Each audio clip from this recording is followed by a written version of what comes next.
Mesdames et messieurs, bonsoir. Merci d'avoir choisi RTI1. Voici les grands titres de ce 20h.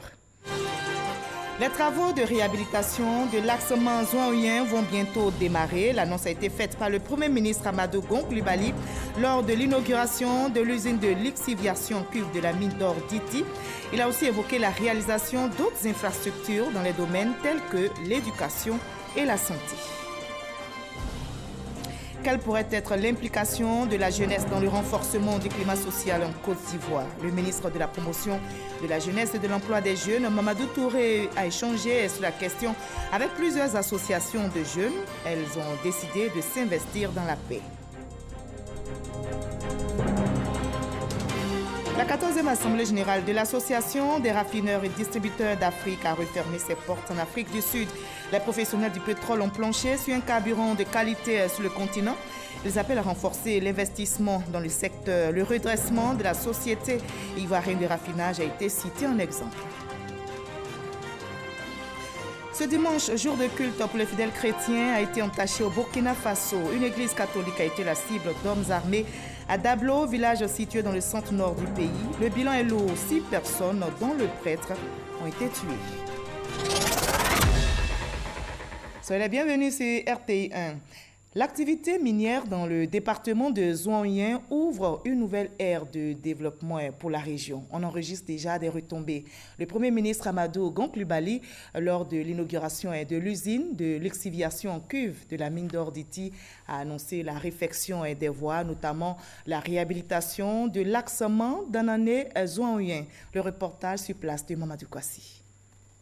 C'est en 1982 que l'axe Manzouan-Oyen a vu son premier bitume. 37 ans après, que de difficultés pour circuler sur ce tronçon. La route est dans un état très piteux. 4 heures pour parcourir cet axe. Cette préoccupation a été portée par le ministre Albert Mabrou Touakus, président du conseil régional du Tongui, au Premier ministre Amadou Gon Coulibaly, lors de la cérémonie d'inauguration de l'usine de la mine d'or d'Iti. C'est la réhabilitation de l'axe Manzouan-Oyen qui est attendu par l'ensemble des populations. Si nous devions venir par la route ici, c'est les 3 heures de route pour faire 120 km. Mais, Monsieur le Premier ministre, nous voudrons vous remercier pour les travaux qui vont être lancés aussi dans les prochaines semaines du bitumage de l'axe Zouan-Oyen tous les pleux. Le Premier ministre Amadou Gon Coulibaly a rassuré la population du début effectif des travaux de réhabilitation de cet axe. Le président de la République nous a instruit d'élaborer un vaste programme routier qui est en cours de mise en œuvre. Nous reviendrons bientôt, puisque la société est connue, le contrat est signé, nous reviendrons bientôt pour lancer les travaux de la route Manzouan-Oyen. À cette occasion, cette entreprise pourra donc effectuer les travaux de voirie nécessaires au niveau de Zouan-Oyen. La route n'a pas été le seul problème abordé. Le Premier ministre a également exhorté la population au renforcement de la cohésion sociale et à la paix, gage de développement des régions du Tongui et du Cavali. Je vous recommande de saisir en toute situation le préfet, qui nous rendra compte de vos difficultés afin que des solutions appropriées soient trouvées. C'est important d'insister sur cet aspect pour que plus jamais des questions de violence ne puissent ressurgir dans votre région. Quels que soient les conflits, quelles que soient les difficultés, faisons en sorte de préserver la paix dans notre pays. Des projets de bitumage sont en cours d'exécution dans le district des montagnes. Il s'agit de l'axe Bloleken-Zouan-Oyen, en passant par tout le Pleu, et l'axe d'Anané frontière de la Guinée. Nous avons un invité sur ce plateau. C'est un visage connu, Madame Carmen Mereb Doumbia, ancienne présentatrice du journal sur la première il y a quelques années, sur RTI bien sûr. Carmen Mereb Doumbia est aujourd'hui directrice de l'information et de la communication et porte-parole de l'Assemblée nationale. L'institution est à la une des journaux depuis quelques jours. Il est question du Parlement de la CEDEAO et du Parlement panafricain. Mais qu'en est-il exactement? Madame Carmen Doumbia est avec nous. Elle a une déclaration à nous lire. Merci Marie-Laure. Effectivement, depuis quelques jours, l'Assemblée nationale fait la une de certains journaux et il est bon de faire une mise au point. Alors, depuis quelques jours, certains journaux titrent sur un supposé malaise au sein de la délégation de la Côte d'Ivoire au Parlement panafricain en Afrique du Sud et au Parlement de la CEDEAO à Abuja, au Nigeria. Ce qui est lu dans la presse et les réseaux sociaux fait croire que cette situation serait le fait du président de l'Assemblée nationale de notre pays, M. Amadou Soumaoro. Il faut retenir ceci. Concernant le Parlement panafricain en Afrique du Sud, à l'instar des 54 pays siégeant au Parlement panafricain, la Côte d'Ivoire doit y être représentée par 5 parlementaires. La Côte d'Ivoire n'avait pas encore de Sénat. Il a toujours été représenté depuis 2012 par 5 députés qui ont déjà prêté serment, l'un en mars 2017 et 4 en mai 2018. Ceux-ci ont donc été invités le 16 mars 2019, conformément aux dispositions réglementaires du Parlement panafricain, à participer à la présente session ordinaire. Une fois en Afrique du Sud, la délégation a été informée que 2 sénateurs ivoiriens ont été désignés par le Sénat sur invitation du président du Parlement panafricain, créant de ce fait une surreprésentation de la Côte d'Ivoire.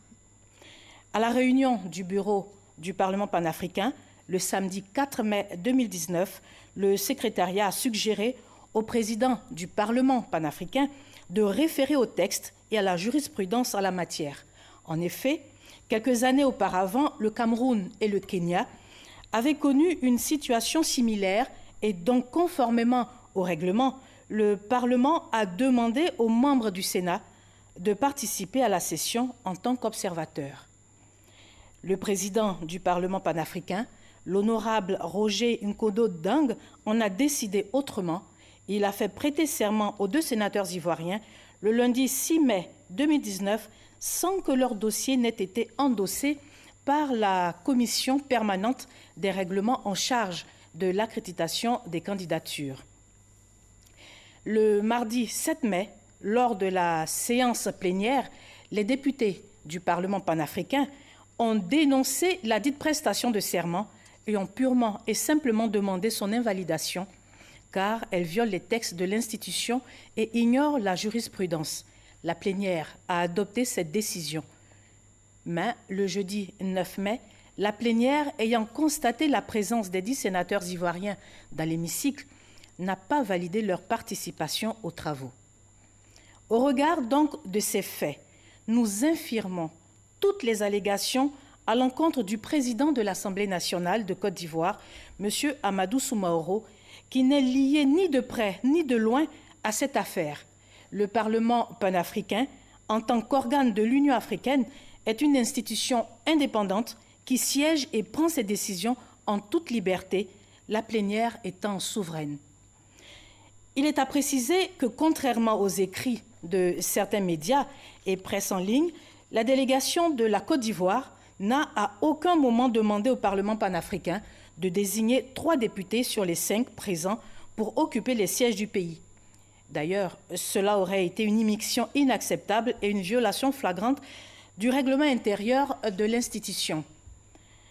Concernant le Parlement de la CEDEAO à Abuja, le Parlement ivoirien est représenté au sein de ce Parlement par une délégation de 7 députés qui ont prêté serment en février 2016 et en mars 2019 au titre de la présente législature qui court jusqu'à la fin de l'année 2019, article 18.2 de l'acte additionnel. Avant le terme de la législature, les parlements nationaux, membres du Parlement de la CEDEAO, sont autorisés à désigner par avance et à communiquer au secrétariat du dit Parlement la liste de leurs membres devant siéger au cours de la prochaine législature, donc la prochaine législature 2020-2024. Ces désignations se font dans la dernière année de la législature.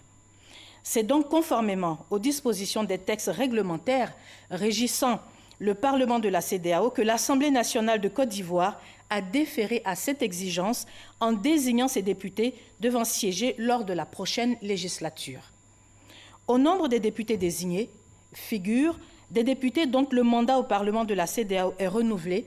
C'est le cas de 5 députés, des députés nouvellement désignés, 2 en l'occurrence, en remplacement de 2 anciens membres de ce Parlement, ceci en parfaite conformité avec les dispositions régissant aussi bien l'Assemblée nationale de Côte d'Ivoire que le Parlement de la CEDEAO. Le courrier de l'Assemblée nationale de Côte d'Ivoire est tout simplement parti un peu plus tôt. Il devait partir au mois de juillet. Les 2 présidents se sont parlé et ils se sont compris. Le courrier-réponse de la CEDEAO qui circule dans la presse et les réseaux sociaux, qui serait adressé au président de l'Assemblée nationale de Côte d'Ivoire, n'est jamais arrivé à l'Assemblée nationale. Pour l'Assemblée nationale, ce courrier n'existe donc pas. Le registre de services courrier en fait foi. L'Assemblée nationale de Côte d'Ivoire est la 2e institution de notre pays. Le Parlement de la CEDEAO est une institution importante de la sous-région. À ce niveau de représentation, il existe des canaux officiels de transmission de correspondance. On se comprend. L'Assemblée nationale de Côte d'Ivoire demande donc aux médias de faire preuve d'équité, de responsabilité et de professionnalisme dans la recherche et dans le traitement de l'information afin d'éviter de telles allégations qui ternissent l'image de nos institutions et de notre pays, la Côte d'Ivoire. Fait à Abidjan, le 12 mai 2019, l'Assemblée nationale. Je vous remercie. Alors, Mme Carmen Doumbia, éclairez-nous en ce qui concerne le courrier du Parlement de la CEDEAO. Vous confirmez, est-ce que l'Assemblée nationale n'a pas reçu ce courrier? Non, l'Assemblée nationale n'a pas reçu ce courrier. Le vendredi, en fin d'après-midi, le directeur de cabinet du président de l'Assemblée nationale, M. Amadou Soumaoro, et le secrétaire général de l'Assemblée nationale ont fait le point de courrier de ce genre dans le registre des courriers arrivés. Il faut préciser que l'Assemblée nationale est en parfaite harmonie avec les règles de la CEDEAO. Alors, à propos du Parlement panafricain, la session a été perturbée, semble-t-il, par le blocage de la journée du 9 mai. C'est ce qu'on a lu dans les journaux. Effectivement, le chef de délégation de la Côte d'Ivoire en Afrique du Sud en a parlé dans son rapport. Il y a eu effectivement le 9 mai une perturbation. Mais il faut préciser que cette perturbation n'est pas du tout liée à la présence de la délégation ivoirienne. C'est une perturbation liée essentiellement à une grève observée par le personnel du dit Parlement. Ils ont usé leur droit de grève pour s'exprimer sur un certain nombre de mécontentements qu'ils voulaient porter à la connaissance de leur président. La Côte d'Ivoire n'a rien à y voir. D'accord. Alors, qu'en est-il des dames qui ont été annoncées dans le bureau de l'Assemblée nationale et qui ont signé par la suite une lettre disant le contraire? Vous faites bien de poser cette question afin qu'on puisse clarifier également cette situation parce que dans les journaux, on en parle. Il faut dire que le bureau de l'Assemblée nationale a été élu en toute légalité le 6 mai dernier. Et sur cette liste figure effectivement le nom de ces 2 honorables dames, ces 2 honorables députées, Mme Kamara Kinaya Juliette et Mme Anigo Atumbre Afoué. La première en tant que vice-présidente et la seconde comme secrétaire. Elles ont été élues, elles ont participé le lendemain à la première réunion mensuelle du bureau de l'Assemblée nationale. La liste de présence en fait foi. Elles ont eu une contribution qui affirmait leur participation. Malheureusement, nous avons constaté le lendemain dans la presse une lettre qui disait autre chose. Alors, il faut maintenant qu'on s'interroge. Y a-t-il pression morale? Espérons que ce ne soit pas parce qu'elles sont femmes. Toujours est-il que l'Assemblée nationale poursuit ses travaux. Le président de l'Assemblée nationale, M. Amadou Soumaoro, en tant qu'oufouettiste, est un homme de dialogue. Il est ouvert au dialogue et il reste ouvert au dialogue. Les places de ces dames sont encore au sein du bureau de l'Assemblée nationale. Lorsque les tensions se seraient apaisées dans les différentes chapelles politiques, elles reprendront leur place sans problème. Et il reste donc ouvert à ces dames? Bien sûr. Merci beaucoup à Mme Carmen Doumbia. Comme à tous les autres députés. Oui, merci beaucoup pour cet éclairage. Je rappelle pour les téléspectateurs que vous êtes la directrice de la communication et de l'information de l'Assemblée nationale. Vous êtes également la porte-parole de cette institution. Merci d'être passée sur ce plateau qui vous a manqué. Un peu oui, mais bon, La vie continue et je vous remercie, Marie-Laure Ngoran. Merci beaucoup. Merci d'être passé nous voir. L'axe Ouagadougou-Yamoussoukro se renforce avec le traité d'amitié et de coopération Côte d'Ivoire, Burkina Faso. Dans le cadre de ce traité, une délégation d'étudiants burkinabés en communication va bientôt séjourner ici à Abidjan. Le ministre de la Communication et des Médias, Sidi Touré, prépare l'événement. C'est une visite de partage d'expérience entre les étudiants de Burkina Faso et le père de l'Institut des sciences techniques de la communication ISTC Polytechnique d'Abidjan, Franck Wadio. Les étudiants de l'Institut des sciences et techniques de la communication ISTC Polytechnique d'Abidjan et ceux de l'ISTIC, Institut des sciences et techniques de l'information et de la communication du Burkina Faso, ensemble bientôt sur le sol ivoirien pour une visite d'imprégnation des étudiants burkinabés. La réunion préparatoire est présidée par le ministre de la Communication et des Médias, Sidi Touré. Ceci est un motif de fierté parce que ces étudiants viennent certes s'imprégner, mais aussi partager leurs expériences avec les autres étudiants ivoiriens. C'est toujours un moment agréable. J'ai trouvé utile de les recevoir pour m'en informer, mais surtout que les dispositions les meilleures soient prises pour accompagner cette délégation qui viendra en Côte d'Ivoire dans quelques semaines. Déjà, en termes de perspective, nous sommes en train de travailler ensemble avec ISTC à booster ce que nous appelons le REFICA, qui est le réseau des écoles et instituts de formation en information, communication et cinéma d'Afrique que nous avons initié ensemble. Et actuellement, nous avons un certain nombre de pays de la sous-région, à peu près 7 à 8 pays qui sont déjà membres. Et avec ISTC, nous travaillons à ratisser large. Une visite d'imprégnation d'étudiants burkinabés qui n'est pas la première du genre. L'ISTIC et l'ISTC sont en partenariat. L'action s'inscrit dans le prolongement formel du traité d'amitié et de coopération entre la Côte d'Ivoire et le Burkina Faso. Le ministre de la Promotion de la Jeunesse et de l'Emploi des Jeunes, Mamadou Touré, est aussi à l'écoute de la jeunesse. Il vient justement d'échanger avec plusieurs associations de jeunes de Côte d'Ivoire. Ils ont évoqué ensemble l'implication de la jeunesse dans le renforcement du climat social en Côte d'Ivoire. Et à l'issue de cette rencontre, les jeunes ont pris l'engagement d'être de véritables acteurs de paix. Nous sommes le 12 mai aujourd'hui, c'est la journée internationale de l'infirmière, un événement célébré en Côte d'Ivoire depuis 2 ans pour élever les nobles actes accomplis par les infirmières et infirmiers pour notre santé. L'édition 2019 a été célébrée dans la commune du Plateau en présence du ministre de la Santé et de l'Hygiène publique et le slogan de cette journée, la profession infirmière, une voie faite pour diriger la santé pour tous. Franck Wadio. Le temps d'une célébration, les infirmiers et infirmières de Côte d'Ivoire abandonnent leur blouse pour commémorer la journée internationale de l'infirmière. En Côte d'Ivoire, selon la tutelle, ils sont plus de 12 450 et assurent pratiquement 70% du service sanitaire. Une journée pour sensibiliser les infirmiers et infirmières pour des soins de qualité. Avec les moyens que le ministère de la Santé met en place, nous essayons chaque jour de faire de la qualité pour nos différents patients qui nous visitent. Donc sur le plan de la technicité du soin, il n'y a pas de souci. Les infirmiers, à l'instar des autres agents de santé, contribuent à la réalisation du 3e objectif du développement durable ODD, permettre à tous de vivre en bonne santé et promouvoir le bien-être de tous à tout âge. Les instructions du président de la République, c'est de donner des soins de santé de qualité et de proximité. Or, celui qui dans le corps de la santé, celui qui assure mieux, celui qui veille au mieux aux soins de santé de proximité, c'est bien l'infirmier.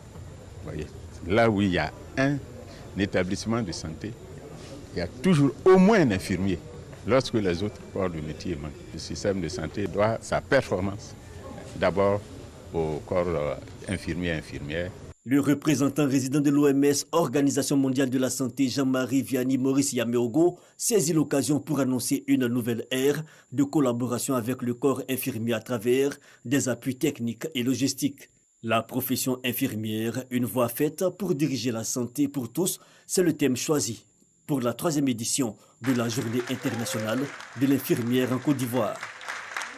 Et on revient sur la rencontre entre le ministre de la Promotion de la Jeunesse et de l'Emploi des Jeunes, Mamadou Touré, avec les associations de jeunes. Ils ont évoqué ensemble l'implication de la jeunesse dans le renforcement du climat social en Côte d'Ivoire. Et à l'issue de ces échanges, les jeunes ont pris l'engagement d'être de véritables acteurs de paix.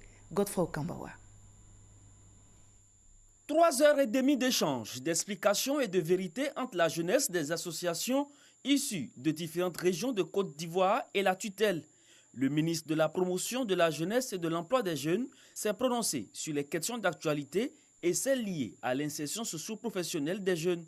Cette initiative de la coordination du projet Jeunes, Paix et Sécurité de l'ONG UNDESA du département des affaires économiques et sociales des Nations Unies vise au renforcement du dialogue entre les autorités et la jeunesse ivoirienne. Sans paix, il n'y a pas de développement, sans paix, il n'y a pas d'éducation, sans paix, il n'y a pas d'emploi pour nous, la jeunesse. Nous voulons faire en sorte que les jeunes soient de véritables acteurs de la paix et de la sécurité. Occasion pour les jeunes de comprendre la situation du pays et de s'informer des nombreuses actions menées par l'État de Côte d'Ivoire pour leur offrir un avenir meilleur. Le gouvernement est disposé pour ramener la paix au sein de la jeunesse, pour le vivre ensemble. Pour le ministre Mamadou Touré, cette rencontre est une belle initiative. Elle vient apporter des messages pour rassurer la jeunesse. Vous avez des activités génératrices de revenus avec le financement direct aux jeunes. Nous avons près de 130 000 jeunes les 2 prochaines années qui vont bénéficier donc de ce financement. Nous avons une jeunesse mature, une jeunesse responsable, une jeunesse qui a son opinion propre sur ce qu'est le présent et l'avenir de ce pays. Nous avons un gouvernement qui a pour souci majeur d'œuvrer pour l'épanouissement donc de la jeunesse. Enfin, j'ai invité tous ces jeunes à être des acteurs de paix et de préservation de la cohésion sociale dans notre pays. Cette année, ce sont 10 millions de francs CFA offerts aux fêtières. Pour l'année prochaine, ce sera 100 millions que les fêtières recevront pour leur permettre d'entreprendre. Le ministre a par la suite souhaité que les jeunes ne soient pas des instruments de déstabilisation, mais des partenaires pour le développement d'une Côte d'Ivoire émergente. Nous partons pour l'Afrique du Sud, où la 14e Assemblée générale de l'Association des raffineurs et distributeurs d'Afrique a refermé ses portes. Les professionnels du pétrole ont planché sur un carburant de qualité sur le continent.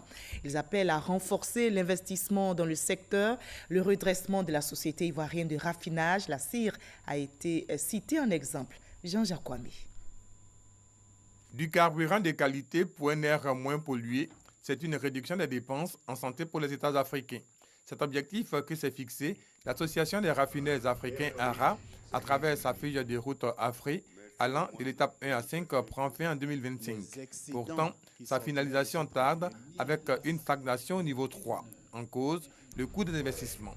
D'où le thème « Renforcer l'investissement dans la balle pétrolier africain » choisi pour la 14e Assemblée générale de l'association tenue à Cape Town en Afrique du Sud. Pays à l'honneur pour ce rendez-vous annuel qui a réuni plus de 600 participants, la Côte d'Ivoire, avec le ministre de l'Énergie Abdourahmane Nassissé, comme invité spécial.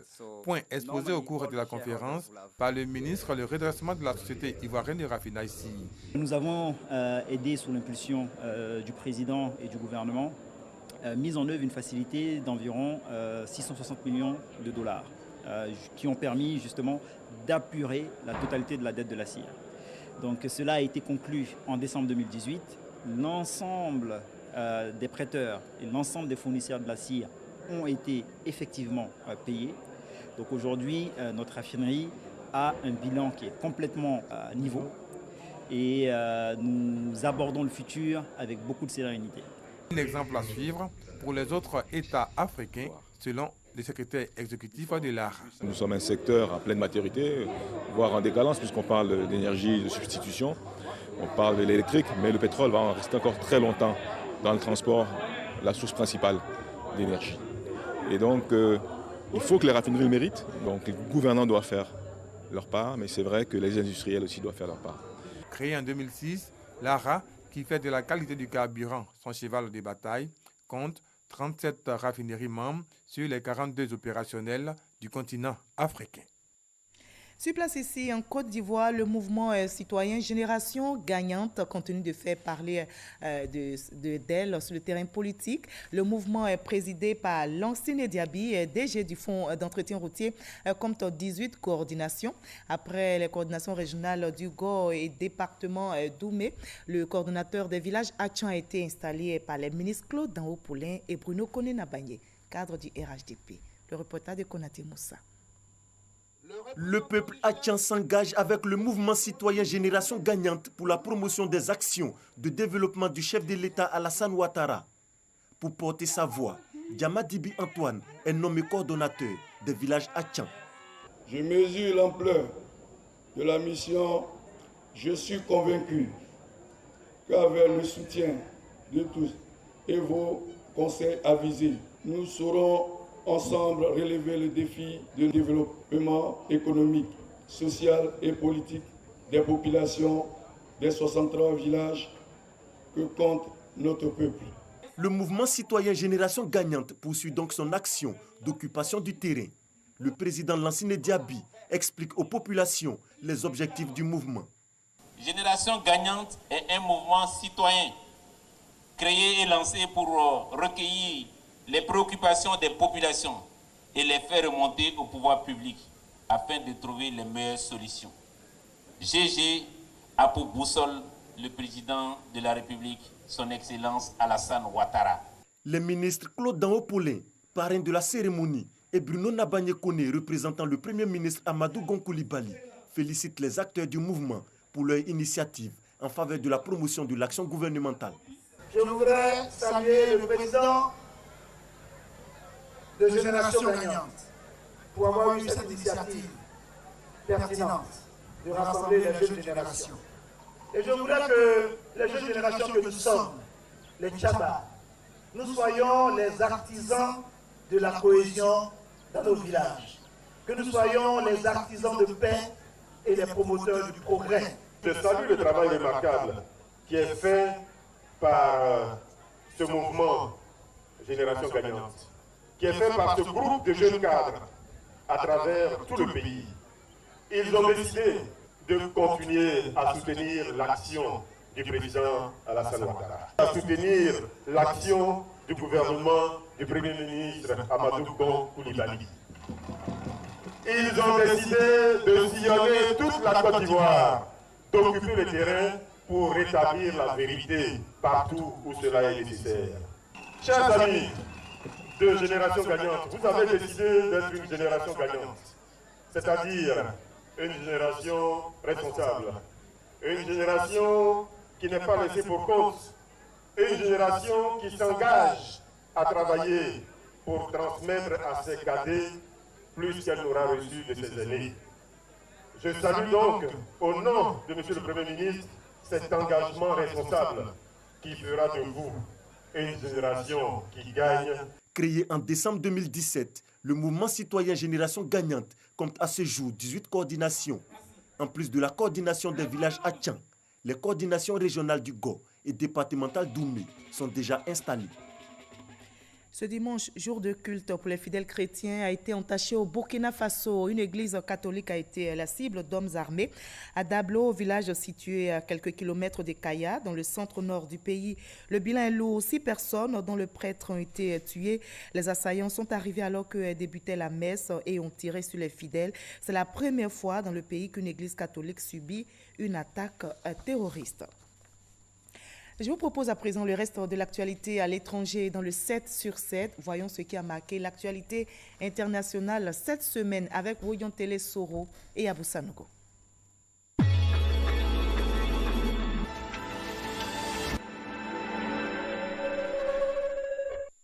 Une explosion d'un camion-citerne renversé dans une manœuvre maladroite du chauffeur à Niamey cause la mort de 58 personnes. Attirées par la récupération circonstancielle de l'essence, les victimes sont prises au piège du feu déclenché sur le carburant près d'une station du pays. Dans le périmètre de l'incident, 37 habitants sont brûlés, ainsi que des véhicules et des motos. Évasion d'Évariste Ilunga et de Tchiani en République démocratique du Congo. Mardi, les principaux accusés du maître des experts onusien Michael Sharp et la suédoise Zaida Catalan se sont échappés de la prison de Kananga, située dans le centre du pays. Ilunga et Tchiani ont profité de la faille occasionnée par un mouvement de plainte des prisonniers et d'une baisse de vigilance de la sécurité. Révision constitutionnelle au Togo. Mercredi, les députés togolais ont adopté la nouvelle constitution du pays. Cette validation offre une possibilité de 10 ans que Faure Gnassingbé pourrait passer au pouvoir. L'opposition a réagi au caractère des tests légaux qui ne prennent pas en compte les anciens mandats présidentiels et instaurent le départ de zéro. Le président de la République est élu pour 5 ans, renouvelable une fois. Le mandat des députés est rallongé d'1 an, avec désormais 6 ans. Au Sénégal, le dialogue politique entamé jeudi s'est déroulé avec l'absence remarquée des leaders de l'opposition. Ces derniers envisagent une autre formule de concertation dénommée Commission paritaire indépendante de formation politique. L'approche du pouvoir sénégalais vise à tirer les leçons de la récente présidentielle en évaluant le processus électoral dans son entièreté. La 34e liste française pour les élections législatives européennes a finalement été validée vendredi par le ministère de l'Intérieur sur avis du Conseil d'État. La mention manuscrite à certains documents remis par les candidats a été complétée la veille par les membres de la liste Une Europe au service des peuples, liste élaborée par le Parti de l'Union des démocrates musulmans français. Comparativement à 1999, ce sont 14 listes de plus côté français pour le scrutin européen du 26 mai 2019. Au sud-ouest du Pakistan, un hôtel de haut standing a essuyé une attaque d'hommes armés, parmi lesquels 4 ont été tués. Cet acte terroriste perpétré dans la ville portuaire de Ghada a fait 1 mort. Le Front de libération du Baloutchistan, établi dans la région, a revendiqué l'attaque. En avril dernier, 14 passagers étaient abattus dans la même zone.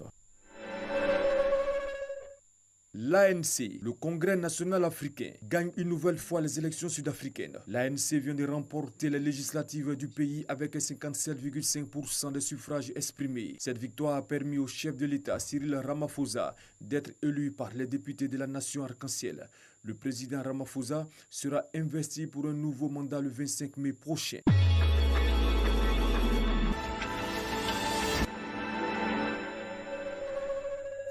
Voilà, ainsi va le monde. Merci de nous avoir suivis. À 23h, retrouvez Michel Mambo et demain 20h, Fatou Fofana. Très belle soirée, CRTI 1.